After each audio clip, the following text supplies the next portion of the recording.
Yeah, if you have any questions tonight, Charles Tarbey is here with some advice on property, whether it be commercial, residential. There are many ways to skin the cat, Charles, aren't there? Welcome. There certainly are, Nick. Thank you. Hope you had a great weekend. I did, thank you, mate. And yourself? I played about 500 holes of golf. Did you really? Yes, I practiced everything that was wrong. So now it's completely ingrained. The whole bad swing is completely ingrained. All on Saturday, of course, though, because I know that you're committed to creating the ultimate Mother's Day experience. For myself, as most of my team would have it. Okay. All right, so later in the show, we'll have a look at auctions clearance rates over the weekend. Brian Cannan's going to join us from Think Real Estate. And we'll also take a look at around the grounds and some of the results around Australia that people are achieving in markets like Lindfield. You've got an office there on Toowoomba in Queensland as well. Yeah, I thought again, because for the last few weeks we've been going from one different place to another, one obscure place to another. So going from Toowoomba in Queensland down, which is not dissimilar to the Blue Mountains, strangely enough, across to one of the most expensive suburbs in Sydney. Great, good stuff. I haven't been to Toowoomba for about 30 years, so I'll be keen to find out more about it.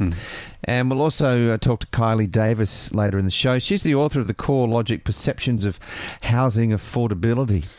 Yeah, I saw something come out today. There's another chap post on Facebook about, and he's a property, well, he's not a billionaire, but he's on the rich list. He's worth $500 million, which I guess is not too bad. It's reasonable. Yeah.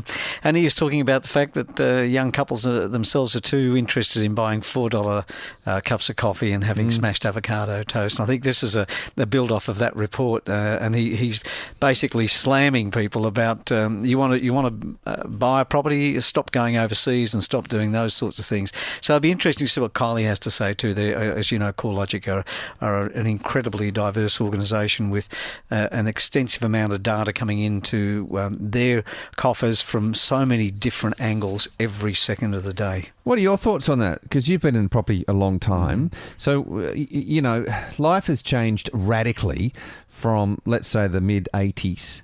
There wasn't the coffee culture. There wasn't the push upon people to be travelling so very much, and they were probably a little more focused on getting into homes earlier than what younger people are today. Is that a fair call? They were very focused then. In the 70s, when I purchased, a lot of my friends were travelling overseas. So then in the 80s, they started to focus more. The first-time buyers started to recognise that they need to get into the market. It has chopped and changed, but I can tell you about a lot of people that spent a lot of money outside of this country that they could have utilised to purchase property. I see the angle the guy's coming from, and it'd be interesting to dig a little bit deeper with what he has to say. But you can't really you can't paint a broad brush over these things. Everybody has different circumstances they need to get through, and sometimes those people even who work hard and don't go out and buy the coffees or have the smashed avocado still struggle to buy property. That's Tim Gurner. He's 35 and was given $34,000 by his granddad, and as you say, he's now amassed a fortune, 157 on this year's Financial Review rich list. That's him. I see he's out of Melbourne. He's got a few developments out of Melbourne. So that was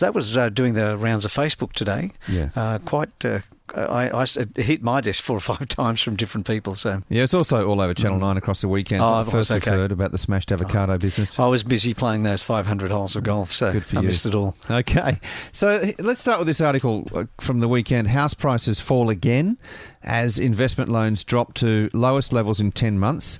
Home loans to investors have fallen to that very low level, or fairly low, a low level, following regulatory clampdowns and the Turnbull government's efforts to cool the Sydney and Melbourne housing market. So are those efforts to cool it working then?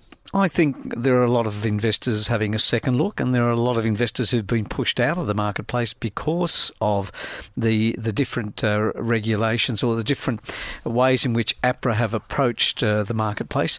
Now, I don't believe it's taken the heat out of it. I think it's certainly cooled it down, but it was still a very hot market irrespective.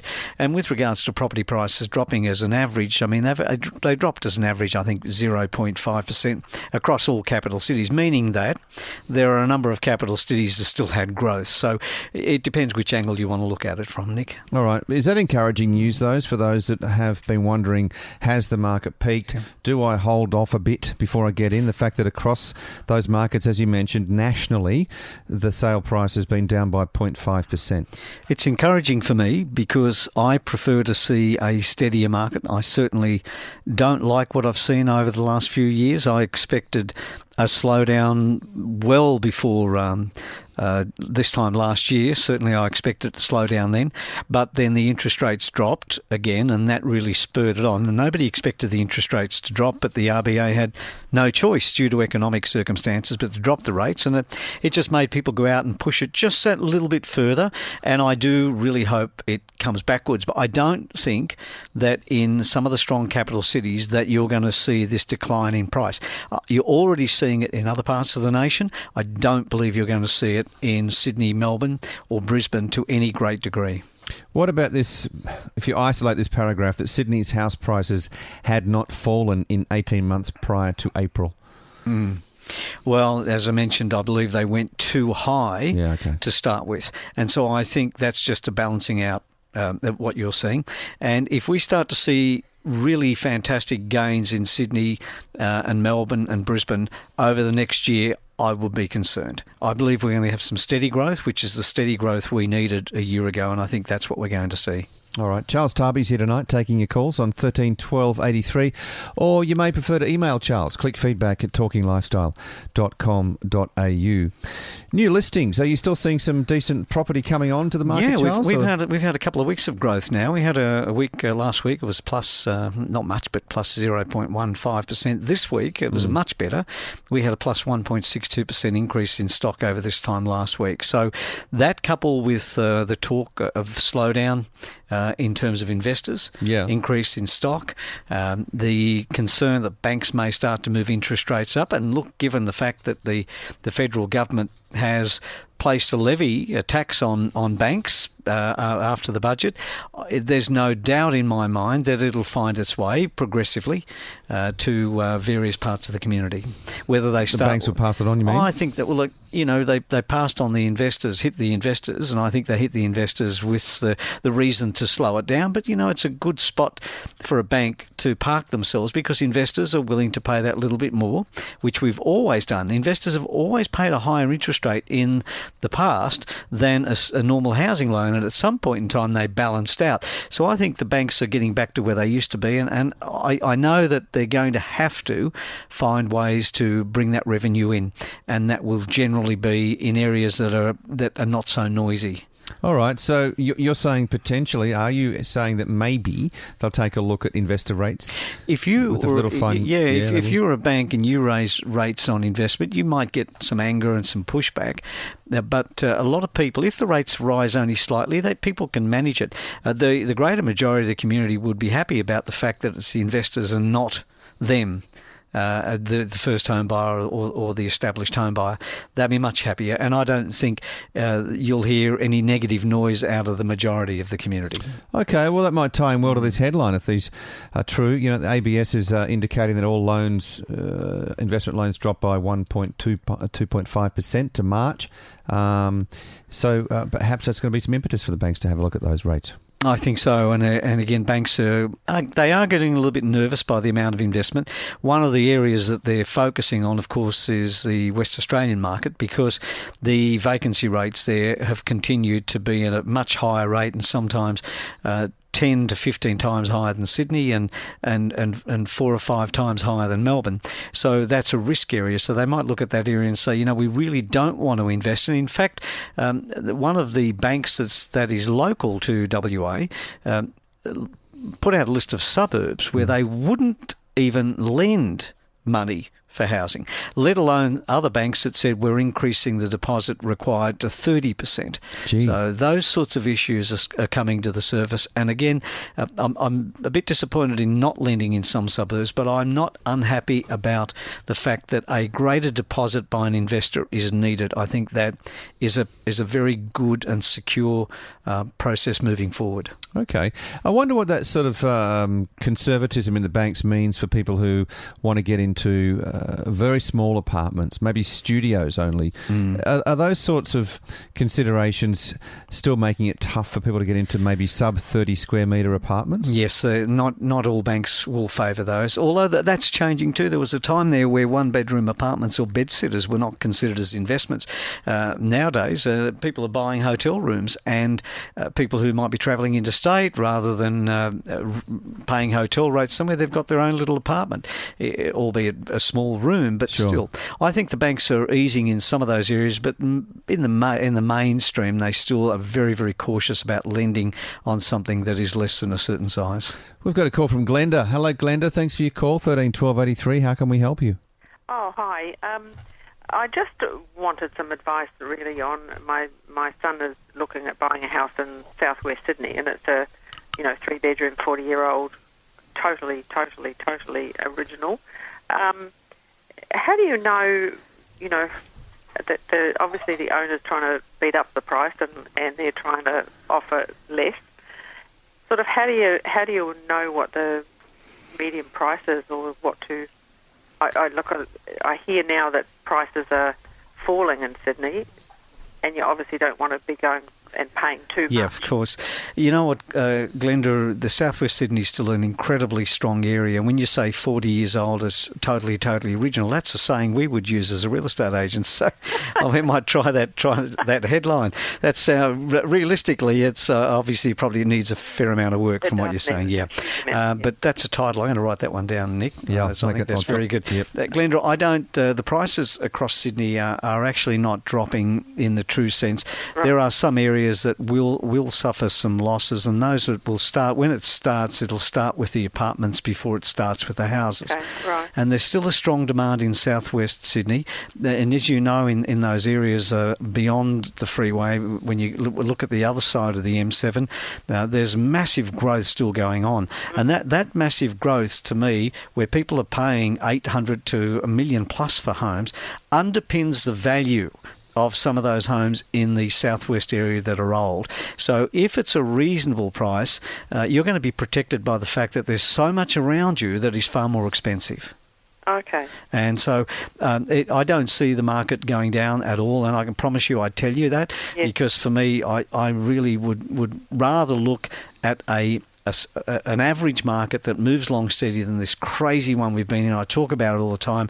I'm probably one of the very few agents that tries to talk the market down, but I don't see that happening in southwest Sydney at this point in time. Okay. Thanks, Glenda. Ring me up if you have any other headlines I can use for properties too. Okay, thank you. Thanks, Glenda. Keep those calls coming, 13 12 83. Charles Tarbey is here to help you tonight with anything to do with property. Fast track. Century 21 is the world's largest real estate company. So how does that help you sell your home in your neighbourhood? It gives your local Century 21 office access to the best technology and knowledge base in the world. Each office is independently owned and operated, so your local Century 21 agent knows your city and your neighbourhood. They know how to get things done locally. Being part of a bigger picture allows Century 21 agents to offer a better level of service. They're drawing on the experience and resources of over 300 offices around Australia, and that number's growing. Century 21 is the fastest growing real estate brand in Australia. Whether you're buying, selling, or looking for a new home to rent, contact your local Century 21 office to see why they really are smarter, bolder, faster. Visit century21.com.au.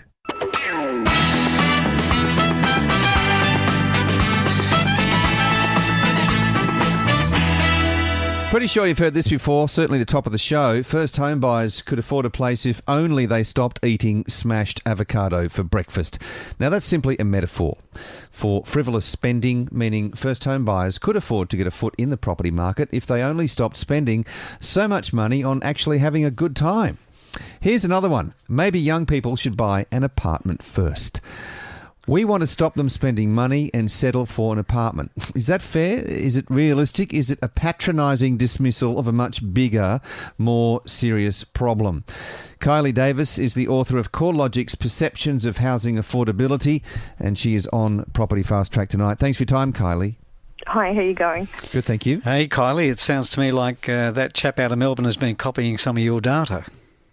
Yes, I think I heard today that it had got out again. Yeah, I didn't realise. I knew we were going to be chatting to you, and that came to me, but I didn't realise that the conversation, this guy had already started talking about the avocados and coffees, so I found it very, very interesting. Look, do you think that young people are getting a raw deal with all of this? I think, the data shows, all emotion aside, that it is now, it's now a lot more expensive to buy a property, whether that's a house or a unit, across any criteria than it was 15 years ago. And that's in terms of not just the dollar value of a property, that's in terms of how much income you need to pay for it. So using apartments as an example, an apartment now nationally is 6.6 times average income of an Australian. 15 years ago, it was only 4.8. All right, that's a big change, isn't it? So it's a very big change. And I have a theory on this, though, and it's really important. We talk a lot about auction stats, and I believe in the stats give us an indication, but a lot of the time we don't recognise that the auction stats represent only a small percentage of the actual transactions that occur. That with what you've just said is absolutely accurate, and I remember going back selling real estate. If your salaries, if the repayments were more than 27% of your salary, you started to run into a risk area. But what we don't factor in today is that interest rates are 2 and 3 times higher. They were 2 or 3 times higher. So when you go back, the number of years to pay it off was less, but the interest rates were so much higher and a lot riskier than what they are today. Yes. That's true. I guess what the difference in the argument, though, now is that the property prices are a lot higher. And while maybe 30 years ago, back in baby boomer generation, you would have been paying 27% of a single wage, you're now looking at paying between 35 to 40% of often double income. And the banks are getting. It's no wonder the banks are getting a bit nervous about it, right? Yeah, and I guess, and I haven't done the maths on this, but if 15 years ago or 20 or 30 years ago, the average mortgage was, about, 300,000, whereas today it's sort of closer to 600. Yeah. All the maths starts to kind of, even up.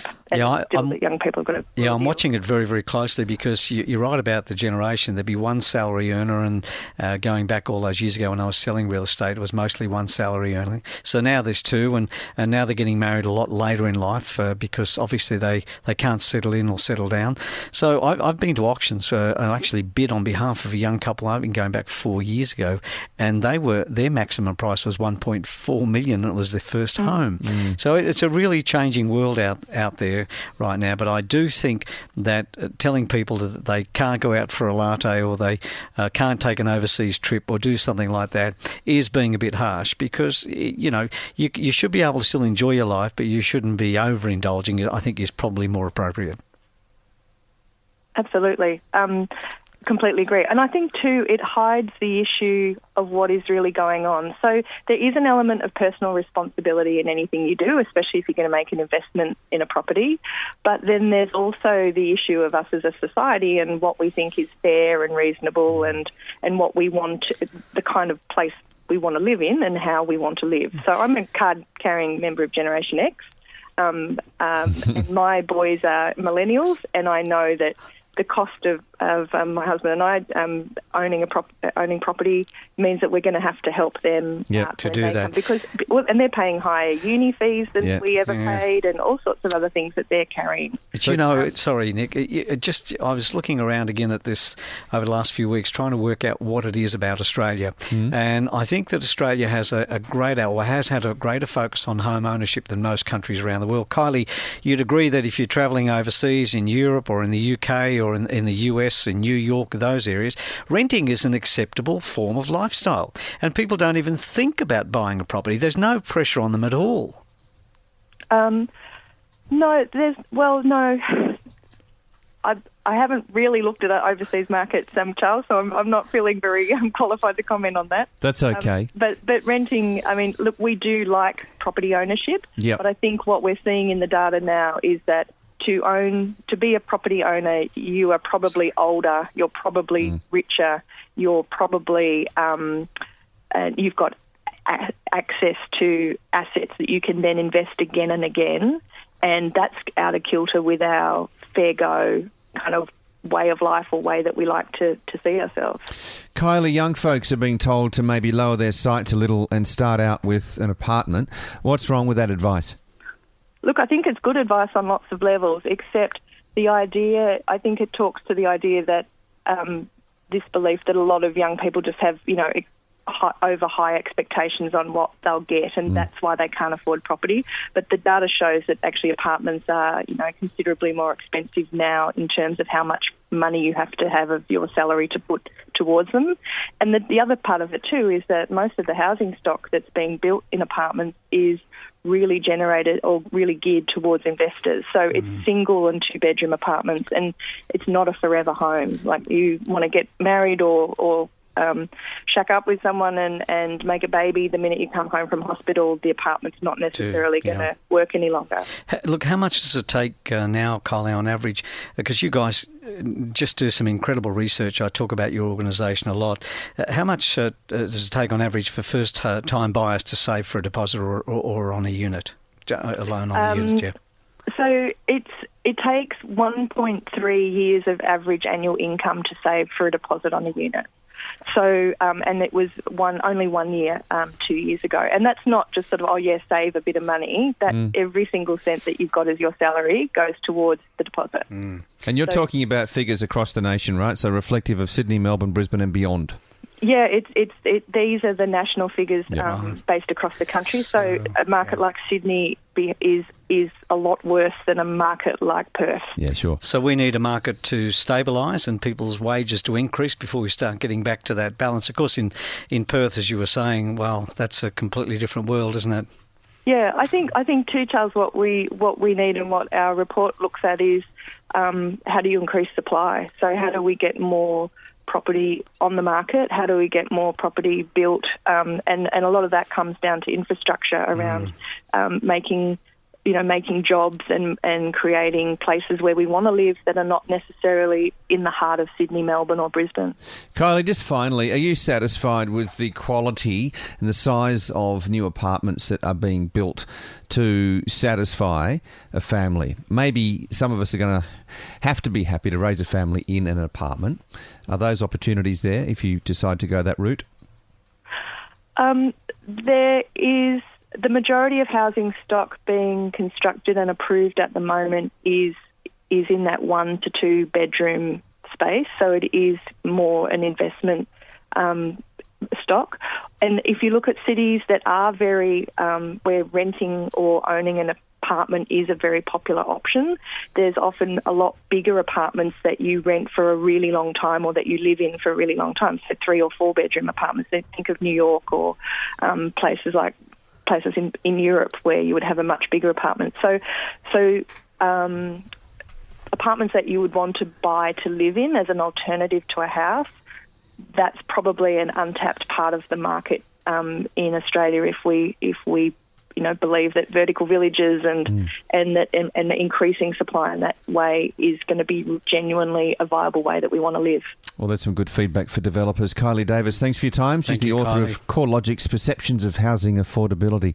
Appreciate it. Thank you. Thanks. Property Fast Track tonight, 13 12 83. Nick Bennett with you and Charles Tarbey taking your calls. Good evening, Terry. G'day, Charles. Hey, Terry, thanks for waiting. No worries. I was just listening to your program, and I bought my first house in the early 80s and proceeded to work on one wage, and we had 7 children. Oh, God. So we were able to actually work, and my wife we had some boarders, so we had a bit of income coming in there, but primarily one wage. Yep. We were able to buy our home. I'm wondering, my question is, and my theory is that investors, as we were growing up, were, to my way of thinking, probably would have been Australian, so everything was pegged to Australian income. But now a lot of investors, I don't know what percentage, you'd have a better idea, but a lot of investors are overseas. And so you're absolutely so consequently, right. It's not pegged to Australian wages. Hence, the prices go up, which is outside our ability to to buy. Yes, and that's what they've been talking about for some time, Terry. This is what the governments have been saying. Or they didn't do a great job. Foreign Investment Review Board had only 3 or 4 people working in it just a few years ago, and they weren't doing a great job of keeping tabs. And a lot of people with overseas money don't have the same living restrictions that people have in Australia. They're just bringing excess money out most of the time, or they're buying property for their children are being educated here in Australia. So again, it's excess funds, and absolutely it put pressure on, and people were complaining about it. But what they don't realise is that wasn't the Asian buyers that are our biggest buyers in Australia. They came in 8th on the list. The number 1 buyers in Australia, number 1 and number 2 buyers of property in Australia were out of the UK and out of the US. But you never heard about that, Terry. That's the problem. So they needed focus as well as the Asian markets in this country. I've been to a few auctions, and the ones I've observed have been Asian. Yes, so the buyers of property from overseas will generally, these are transactions that are done off market. Yeah, that's right. Yes. Yeah, I guess a lot of English money coming in, and thanks for your call, Terry, 13 12 83. They might appoint someone to buy on their behalf.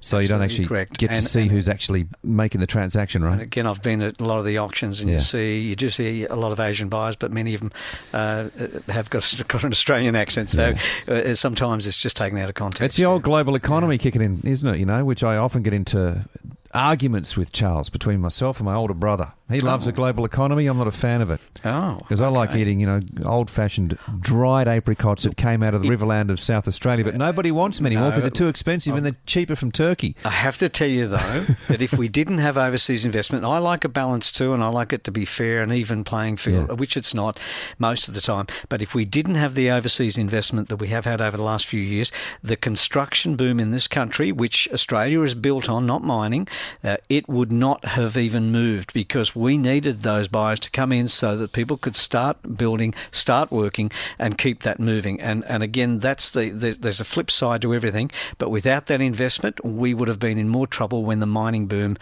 disappeared. Charles Tarbey's here tonight taking your calls on Property Fast Track 13 12 83. Nick Bennett with you, and Charles Tarbey here taking your calls on 13 12 83. He's got a wealth of knowledge when it comes to real estate, so give him a buzz. Now it's time for us to go around the grounds, and it's always very cool to get a snapshot of a special region, a particular region, and learn a bit more about it. So let's start out with Lindfield tonight. Jason Roach from Century 21 there. Hello, Jason. How you doing? Hi, Nick. Good evening. How are you? Well, thanks. Hi, Nick. Hi, Nick. What about me? Hey, Charlie. No, thank you very much, Charlie. See what they do after a period of time? That familiarity breeds contempt. Is that what they say? Well, Charlie's all right. Well, I'd be happy with that. Jason left the dark side. Jason was a banker, our senior banker, and in both 2 large banks, and he watched real estate. He was working around the real estate sector. So when he came across to the real estate sector, I was very impressed because he approached it from not only an expressive manner, which he's capable of doing, but also an analytical approach, which most real estate practitioners don't, because we started as salespeople and we never taught that analytical approach. Okay. So when he brought those 2 to the marketplace, it was fantastic. Jason, tell us a bit about your area and what's so unique about it. Thanks, Charles. So, as you know, and Nick, I'm based at Lindfield. We've got a great business at Lindfield. Lindfield's about 19 kilometres north of the city of Sydney, characterised mainly by large family homes. Most people move here for schools, but unlike lots of parts of Sydney, it's still quite low-density residential sort of housing too. So still lots of space. Because that's one of the reasons we also ask the same question of everybody, and that is why. Why would you live there? And I think you've already expressed some of those views with regards to schools and medium density not being a big issue there. Do you think it'll come?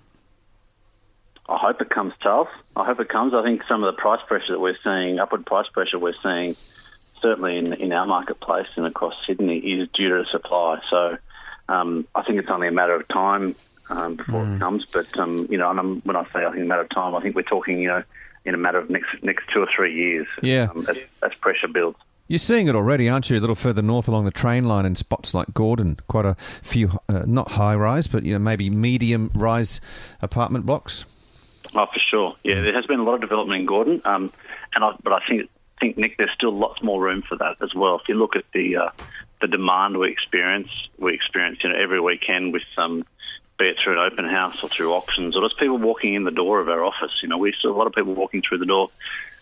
We have a lot of interest, both from domestic buyers as well as the Chinese buyers who are now obviously residents or citizens. I don't mean to be cynical, Jason, but people don't want to lose the privacy of having a home. But the moment that they find out that consolidating 5-6 homes may give them a significant increase in capital gain, they're quite often very interested.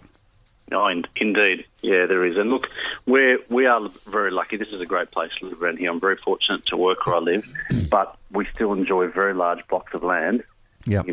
A block of land of sort of 800 to 900 square metres is not uncommon in this neck of the woods. So for those properties that are perhaps closer to infrastructure, schools, and transport and healthcare, I think it's only going to go in one direction as to where the opportunities lie for supply to be created.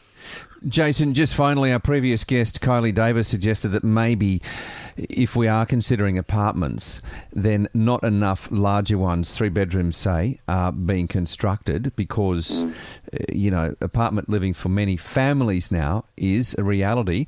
Do you think these larger apartments will be built in your area? I do, Nick. I'd like the developers to be listening to this conversation, but I do. There's really strong demand from the offshore buyer, people who have grown up in apartments and they expect to live in apartments, as well as sort of the more baby boomer seller, if you like. So they want a strong demand coming from the baby boomer seller who they want to live in a good-sized family home, but they just don't want the garden anymore. Jason, thank you very much. I just only hope that the local council in your area shares your same views. Thanks, Charles. Thank you. So. It's for everybody's sake. Thanks for having me. Jason Roach from Century 21 Lindfield in New South Wales. Sam Marsden, he's from Century 21 Toowoomba. Don't call me Toowoomba. Hello, Sam. How you doing? Hi there, Nick. Well, thanks. How are you? Good, thank you. Hello, Sam. Sam recently celebrated his birthday, and he's part of a family, a couple of generations that have worked in real estate in Toowoomba. I first met Sam over 20 years ago, and his father had already been around probably 20 years then. And you're still talking to each other. Is that right? You think so? That's right. We're still friends. Well, we know this saying, friends are people who like you even after they get to know you, Sam.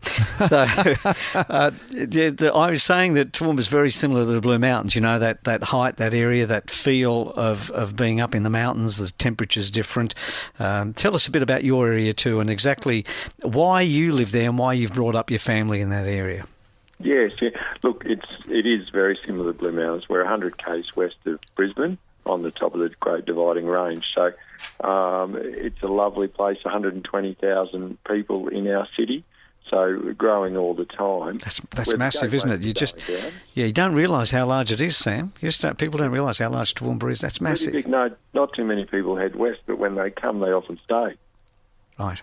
The airport, that airport that caused all the grief up there. I know I'm off track here, but how's that operating for the community? Look, the airport's been a fantastic thing. We were always too close to Brisbane to get our own airport and had to drive to Brisbane to go places, but a local family, some developers who been planning a long time. 20 years ago, they bought the land. That's right, yes. I remember the story. I remember organising a flight for you from Toowoomba to Sydney. That's right. So with Qantas. Sydney, Melbourne, and up to Cairns as well. So it's been a big thing for our city growing up and fantastic to see people investing that sort of money in the city. Has that affected prices? Has it made them go up, do you think? Look, certainly has. We saw a flurry of activity from investors and lots of people seeing that you can actually live here and commute. So I do know a number of business people who work in Sydney and they're living in Toowoomba now, which is incredible to think. Sam, let's talk about the stock and the prices in your area overall. What would you buy if you were in there as an investor? Homes or units? What would you look for? Look, still standalone homes are typical for what we call ourselves a country city, and that's what's seen the best capital growth. Like everywhere, we've seen lots of units built over the last 5 to 10 years, and there's probably an oversupply that is being taken up now. But as far as seeing instant return and capital growth, look, the affordability is the key here. You can buy a good home in one of the better suburbs to rent out for $350,000 or $400,000. And what's the demand from tenants like? So demand's really good. Our vacancy rate traditionally has been very low. It's running at the moment at about 2.5%, which is high for a Toowoomba market. So, you don't have those vacant periods, and returns are around about 5%. So, that's exceptional. $400,000, you'll get $400 a week. All right, Sam Marsden, thank you very much for your time at Century 21 Toowoomba. Have a fantastic 2017. Thank you, Sam. Thanks, Charles. Cheers, mate. Property Fast Track. Charles Tarbey here tonight, taking your calls on 13 12 83, sharing his knowledge. In a moment, Brian Cannan takes us around the auctions. Property markets around the country continue to serve up plenty to talk about. Let's find out some more with Brian Cannan, who is highly experienced and with Think Real Estate, 25 years in the game. Good evening, Brian. How are you going? Good evening, Nick. Good evening, Charles. Hi, Brian. Good to hear your voice again, mate. Thank you. Same to you. Mate, did you get a couple of smashed avocados on toast under your belt over the weekend? No, I can't afford that. Maybe your son did. Probably did, yeah. So let's start out with Sydney. It's been bouncing up and down like a yo-yo over the past 4 weeks or so, but data seems to indicate that Sydney had a cracker. What do you make of that? Yeah, look, it was pretty good last week. I mean, when you consider only 3 weeks away from that Easter and Anzac 4-day weekend, it went very well. 778 listed and a clearance rate of 79%. I think it's good this time of the year. It's fantastic compared to what they were saying, Brian, about this. The auction clearance rates nationally were higher than this time last year again. Again, Sydney was higher than this time last year. Melbourne's much higher than this time last year. I was saying to Nick earlier on, you got Canberra at 75.8, you got Adelaide at 71.8. So 4 capital cities out of the 6 that we've recorded. But one that impressed me the most was Brisbane at 61.8. So Brisbane's had 2 weeks in a row where it's been in the early 60s, and that's pretty big for Brisbane. So all round, it seems to be still moving. Yeah, I agree with you, Charles. I think it's very big indeed. And when you consider, I said 3 weeks away, I feel like the Easter and the Anzac weekend was like Christmas and New Year weekend, and we're just about the 3rd week in January. And I'm finding the listings are really coming on now. Last week we had 50, last week we had 50 auction booked. We haven't had that for right through April. So the stock's coming on as well. So this is where we expect the clearance rate could lower, and a lot of people would look at that and say, "Oh, the market's going south again." But the reality is, the more properties that come on the market, the greater the expectation, the lower the clearance rates. Well, I think so, but they're staying there. So the buyers are still out there and still wanting property. What do you make about Brisbane? I mean, traditionally, we haven't seen those sort of 60% rates for some time. Are they now cottoning on to the success of an auction scenario, that people have got more confidence in that selling methodology? Yeah, I think so, but I find it interesting. If you look at the median price in Brisbane, it's $980,000 compared to Melbourne of $880,000. So it seems like the stock of Brisbane that's going to auction is at the higher end. Wow. Well, okay. The question that I wanted to find out from you, being that you're out in the field all of the time and you're seeing it from a shopfront point of view, if you like. Yep. Yeah. Now, would you say that the federal budget, it doesn't seem like it has, but would you say the federal budget has had any impact on buyer sentiment out there? I don't think so. Not at this stage. I think from New South Wales' point of view, it's going to be interesting what the New South Wales budget does. I think the first home buyers might come out over winter, depending in 5 weeks' time what happens. Yeah, they're trying very hard, and we call this as I called it as a part of the federal election, so they've already started bumping their gums about what they're going to do from a federal level. So let's see how it goes from a state level. We've also heard, Brian, some reporting that an increasing number of high-end properties are being passed in at auction but sold a few hours later. What's happening there? No, that doesn't surprise me. You're talking about well-astute buyers buying at auction. They'll go to a certain level and they will then look at staying there and using their tactics of negotiations to do after. They want to buy it. It's just trying to do it on their terms a little bit more than, say, other buyers. Is that a successful term? Is that a successful way to get a house? A good tactic? In this market, yeah. I think you're best to put your best foot forward. Yeah. In any Still, yeah. auction, your tactic should be have a plan, have a limit, go to your limit, and then see what happens after that. But, We're talking about investors earlier on, Brian, also about the impact that APRA has had on investors and the fact that banks are increasing their LVRs, etc. Are you seeing fewer investors out there at the auctions? I think look, the housing market is very strong. I have no doubt about that. And as I mentioned, the apartment market, I did 2 apartments, one North Shore and one in the southern suburbs.